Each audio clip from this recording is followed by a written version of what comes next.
Bonjour, bienvenue sur Zeronet TV pour un numéro de Power, non pas exceptionnel mais absolument hallucinant, n'ayons pas peur des mots.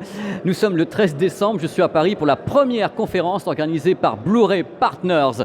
Une conférence qui regroupe tous les acteurs de l'Ultra HD pour vous, pour tout le monde. Dans les acteurs, il y a des gens du gaming, il y a Xbox qui est ici, tous les fabricants de téléviseurs, des producteurs qui sont là, il y a les gens de la Gaumont, il y a Dolby, il y a France Télévisions, des éditeurs de Blu-ray Disc, tous sont ici pour parler du devenir de l'Ultra HD et comment faire pour que l'Ultra HD devienne encore plus grand public. Vous vous rendez compte? Le thème de la conférence, c'est l'Ultra HD enfin pour tout le monde, pile poil la conférence qui aurait dû exister et qui aurait dû être donnée il y a 5 ans. On va commencer ce numéro de Power en plantant le décor pour vous donner une idée du marché de l'Ultra HD actuellement en France. Selon JFK, il y a actuellement 3,3 millions de téléviseurs Ultra HD utilisés dans les foyers français. 50% des foyers seront équipés de téléviseurs Ultra HD d'ici la fin 2020. C'est donc une projection. Concernant les disques Blu-ray Ultra HD, on en aurait vendu actuellement 270 000. Et on annonce plus de 600 000 disques vendus pour la fin 2018. Concernant le nombre de titres disponibles, il y a 180 titres actuellement disponibles en Blu-ray Ultra HD et les éditeurs ici présents annoncent qu'il y en aura 400 d'ici la fin 2018. Tout ça, ce sont des chiffres, c'est super encourageant, mais il faut savoir que l'Ultra HD officiellement est en France depuis des années. C'est-à-dire que moi j'ai testé le premier téléviseur il y a plus de 5 ans. Donc quand on dit que ça s'ouvre enfin au grand public, eh bien on aura pris notre souffle quand même pour le faire. Alors voici ce qui va se passer pour la globalisation, c'est-à-dire ce qu'eux prévoient sur l'Ultra HD, la diffusion en salle, la diffusion par TV, câble, satellite, la captation en 4K, l'industrie du gaming et l'industrie de la vidéo. C'est tous ces gens-là qui doivent travailler en même temps pour pousser, entre guillemets, l'Ultra HD pour faire en sorte qu'elle devienne vraiment grand public. Voici maintenant Jérôme Soulet, qui est le directeur vidéo, télévision et nouveaux médias de la Gaumont. Alors lui explique l'importance de l'Ultra HD et du 4K dans les salles de cinéma et notamment de la restauration. C'est quand même un truc auquel je crois personnellement, c'est qu'on peut bien sûr prendre une pellicule, faire un scan en 4K et la restaurer entièrement l'image et rediffuser en salle donc une version d'un film nouvelle entre guillemets, c'est-à-dire qu'on aura retapé le tout et après avoir fait le transfert en vidéo 4K. Donc ça c'est un truc qui est important pour l'industrie du cinéma, de faire redécouvrir des chefs-d'œuvre.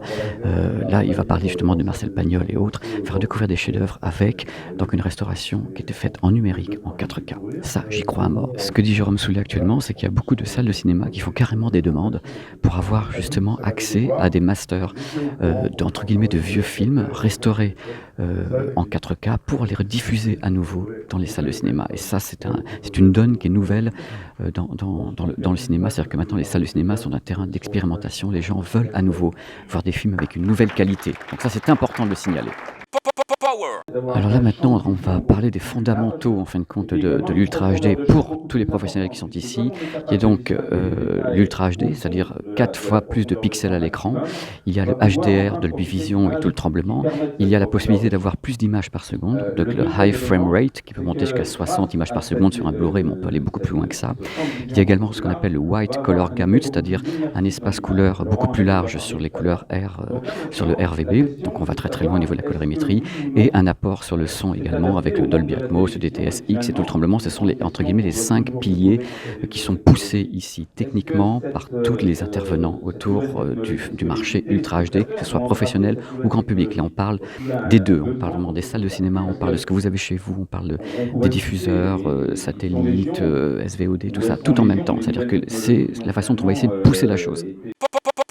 L'idée donc pour les professionnels qui sont ici, notamment du monde des médias, de la télévision, c'est d'essayer d'apporter une captation la plus fidèle et la plus performante techniquement pour qu'on puisse voir tous les détails possibles, alors notamment sur le sport, sur les émissions de voyage, où vraiment les gens ont besoin d'avoir d'une immersion complète. Et s'il n'y a pas la définition, s'il n'y a pas les couleurs, s'il n'y a pas les contrastes, on se sent étranger au spectacle parce qu'on ne peut pas le vivre complètement.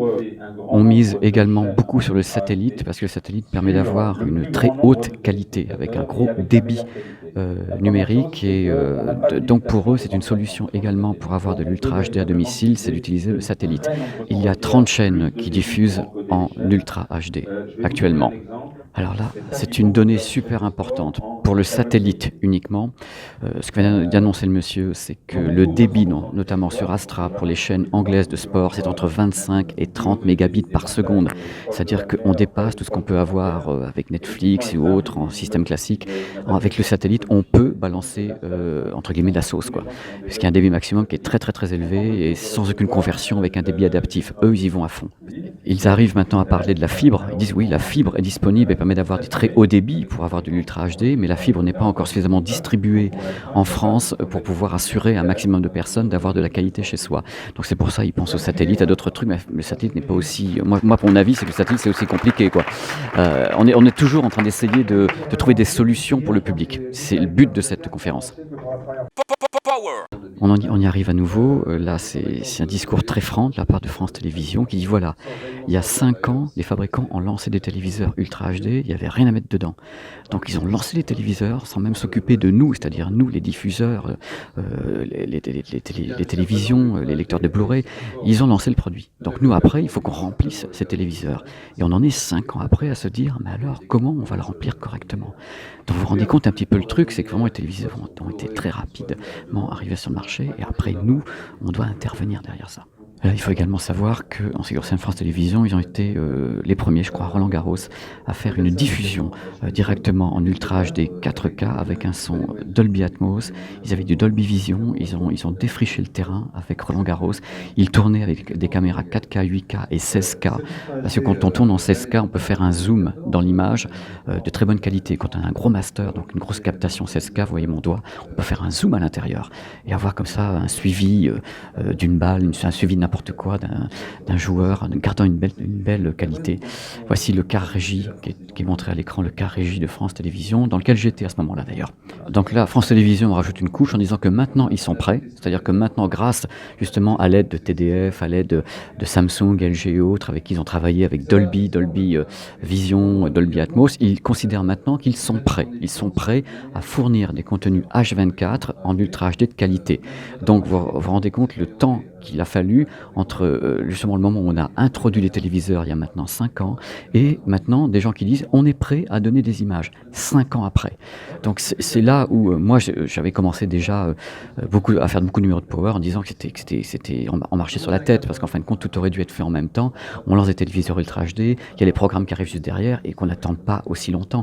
Mais il y a eu visiblement un problème de discussion entre l'industrie et les fabricants et les programmes.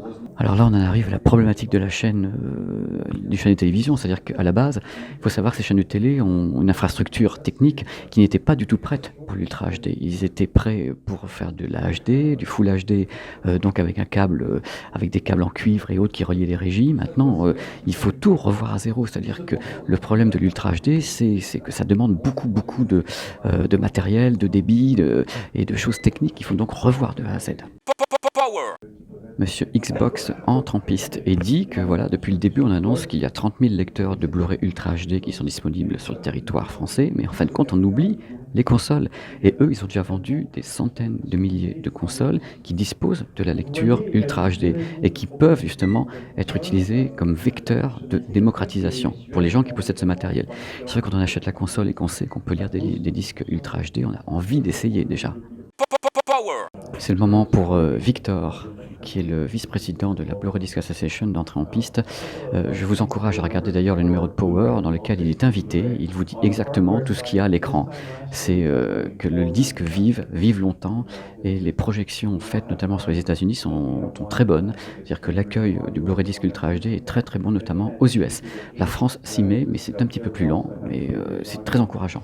Vous savez que moi, n'importe comment, je suis un fan de ce support physique parce que j'estime qu'il est inégalable au niveau de la qualité technique. En audio comme en vidéo, on ne peut pas égaler les performances du Blu-ray Disc avec du streaming ou avec une diffusion avec un codec qui serait beaucoup plus compressif ou autre. Pour le moment, on n'y arrive pas. C'est-à-dire qu'il faut quand même balancer un débit qui serait de 100 mégas par seconde pour arriver à titiller, entre guillemets, ce que peut faire le Blu-ray Disc avec une image en Ultra HD, c'est qu'un son Dolby Atmos ou DTS X derrière, sur compter l'interactivité, les bonus et autres. Pour le moment, c'est inattaquable.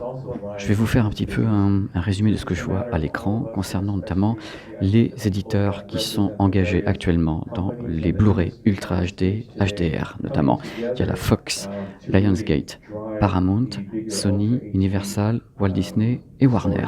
Voilà, c'est la base. Le streaming, on parle des USA là pour le moment, Amazon Video, Netflix, Google Play, Vudu, Fandango Now et iTunes.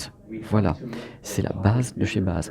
Parmi les métiers, enfin les matériels qui permettent d'avoir justement du streaming, notamment il y a Roku, Amazon Fire, Nvidia Shield, Chromecast Ultra et Apple TV sont les bases pour eux. Pour les marques qui sont dans l'Ultra HD au niveau des lecteurs de Blu-ray Ultra HD, donc compatibles HDR, Dolby Vision ou pas, il y a Cambridge Audio, LG, Microsoft, Oppo, Panasonic, Philips et Samsung, sans oublier Sony. Voilà, c'est ce qui est actuellement existant dans l'écosystème Ultra HD, HDR, Dolby Vision ou pas, à l'heure de cette conférence. Nous sommes donc vers le 10 décembre. Là, ce que dit Victor, c'est qu'aux États-Unis, tous les grands intervenants sont déjà très concernés par l'Ultra HD et le 4K, que ce soit les productions d'images et autres, tandis qu'en ce qui concerne la France, on a encore besoin que les gens arrivent, c'est-à-dire qu'il y a des gens qui ne sont toujours pas sur l'Ultra HD. On a bien sûr posé des questions qui fâchent. Regardez seulement l'affiche de Blu-ray Partner. D'un côté, on voit marqué Blu-ray Ultra HD. On descend en dessous, on va marquer Blu-ray UHD 4K. On va marquer des tas de choses. Tous les intervenants ici utilisent des discours différents pour parler de la même chose, qui est donc pour le grand public l'Ultra HD en 3840 x 2160. Et là, ça a été soulevé tout à l'heure. En fin de compte, c'est tout simplement parce que ces gens ne se parlent pas entre eux. Moi, c'est la seule solution, c'est la seule réponse que je peux apporter à ça. Et ça a été vraiment une des questions qui est le plus revenue tout à l'heure. Comment voulez-vous que les gens s'y retrouvent si déjà on utilise des appellations complètement différentes pour un truc qui est unique, qui est uniquement l'Ultra HD. Parmi les choses évoquées pendant la conférence, on a parlé des prix, bien sûr, du coût. C'est-à-dire que là, on fait une conférence qui est louable, c'est génial de rassembler des gens comme ça et de dire enfin l'Ultra HD ouvert au public. Mais quand on en parle des tarifs, les tarifs par exemple des Blu-ray disques Ultra HD, les tarifs de certains services de streaming dès qu'on commence à avoir une très haute qualité, les tarifs à l'achat de films en ligne en Ultra HD, on se dit non mais attendez, comment voulez-vous que le public arrive à plonger complètement dans ces sources de haute qualité si elles sont à ce prix-là? Pour le moment, le public, il a des téléviseurs Ultra HD à la maison, il le sait, mais dessus, qu'est-ce qu'il met? Il met une box, il met un DVD, il met un Blu-ray Full HD, les gens ne mettent pas vraiment n'ont pas la chance d'avoir accès à suffisamment de sources Ultra HD pour faire fonctionner correctement leur téléviseur Ultra HD. Je serais presque en train de vous dire que ce que j'avais entendu aux États-Unis cet été, ils ont dit le marché de l'Ultra HD est le plus grand marché de l'upscaling au monde. Et bien, c'est pas l'avenir que je souhaite. Je souhaite que vraiment on puisse avoir un vrai effort de la part de tous ces intervenants pour que le public puisse avoir des sources Ultra HD réelles de qualité à balancer sur leur télévision. Il y a plus de 3 millions de téléviseurs en France qui sont Ultra HD. Parmi ces 3 millions de téléviseurs, quels sont les modèles qui diffusent vraiment de vraies images Ultra HD de qualité? C'est la question qu'il faut se poser aujourd'hui. C'est la fin de ce numéro de Power. J'étais extrêmement heureux de l'animer, si je puis dire, parce que j'ai assisté à une conférence, je donnais mon avis, je vous ai commenté les choses comme je pouvais. Pour moi, c'est incroyable que cette conférence ait pu avoir lieu. Je suis super content qu'on ait pu réunir tous ces partenaires dans la même pièce, dans la même salle, ici, qui est donc juste derrière moi. Le seul truc que je regrette, et là je le regrette foncièrement, c'est que ce qui s'est passé aujourd'hui ne soit pas passé il y a 5 ans. C'est-à-dire que c'est pile poil le genre de conférence qui aurait dû arriver, qui aurait dû être produite, qui aurait dû être organisée au moment du lancement des premiers téléviseurs Ultra HD il y a 5 ans. Entre guillemets, je vais être dur, mais en même temps, je dis ce que je pense. À mon avis, on a perdu 5 ans actuellement de développement, de discussion, de consortium, d'union entre les fabricants, les exploitants de salles et autres. On aurait pu travailler beaucoup plus vite sur l'Ultra HD et le 4K en salle pour que le public ait accès beaucoup plus rapidement à des programmes. Il y a des annonces qui vont être faites au CES de Las Vegas, on m'a dit tout à l'heure, pour ce qui est de l'Ultra HD et du Blu-ray. Je serai sur place dans Power. D'ici là, je vous souhaite de merveilleuses fêtes de Noël, une bonne année. J'ai été vraiment très heureux de faire ce numéro. Je vous retrouve donc, c'est qu'à le dire, en 2018 pour le CES de Las Vegas. Mais avant le CES, il y aura une petite vidéo surprise de quelque chose que j'ai filmé quelque part en Allemagne qui est assez exclusif et assez surprenant. Voilà, on commencera l'année avec cette vidéo. Waouh! Voilà, je vous remercie beaucoup d'avoir regardé ce numéro de Power sur 01net TV. Je vous dis à très vite. On va mettre les réseaux sociaux ici. Voilà, et ma petite chaîne YouTube, vous pouvez aller faire un petit tour. Il y a plein de vidéos qui sont complémentaires à mon travail sur les médias et à 01net. Merci beaucoup.